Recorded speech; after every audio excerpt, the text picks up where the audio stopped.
नमस्कार मित्रांनो, औदुंबर प्रॉपर्टीजमध्ये तुमचं स्वागत आहे.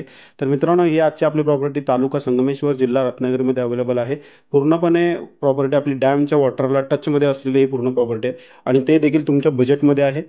ह्या प्रॉपर्टीची एकूण कॉस्ट तुम्हाला मी आधी सांगतो, 10,00,000 एकूण कॉस्ट आहे. त्यामध्ये नक्कीच थोडंफार निगोशिएट होणार आहे आणि ह्या प्रॉपर्टीचं एकूण क्षेत्रफळ 60 गुंठे आहे आणि पूर्ण प्रॉपर्टी डॅमच्या वॉटरला टचमध्ये असलेली आहे आणि ह्या प्रॉपर्टीला डांबरी रोड आहे, बघू शकता. आणि इथून वाडी वस्ती 1 किलोमीटर अंतरावरती आहे आणि लाईट पोलसुद्धा इथे अवेलेबल आहे. डांबरी रोड आहे. आणि मित्रांनो, ही प्रॉपर्टी जर तुम्हाला पाहायची असेल तर स्क्रीनवरती व्हॉट्सअप क्रमांक दिलेला आहे. त्यावरती तुम्ही व्हॉट्सअपला मेसेज किंवा कॉल करा. तुम्हाला ही प्रॉपर्टी व्हिजिट केली जाईल आणि प्रॉपर्टीचे डॉक्युमेंट्स वगैरे सर्व क्लिअर आहेत. वर्ग 1 आहे. 3 सातबारामध्ये नावं आहेत आणि क्लिअर अशी शेतजमीन आहे. सातबारा सेपरेट नकाशा असलेली ही प्रॉपर्टी आहे. तर मित्रांनो, वरती दिलेल्या नंबरवरती कॉल करा आणि सर्व माहिती पाहून घ्या आणि चॅनलला सबस्क्राईब करा आणि व्हिडिओला लाईक करा आणि ही प्रॉपर्टी कशी वाटली हे कमेंट सेक्शनमध्ये नक्की सांगा. थँक्यू.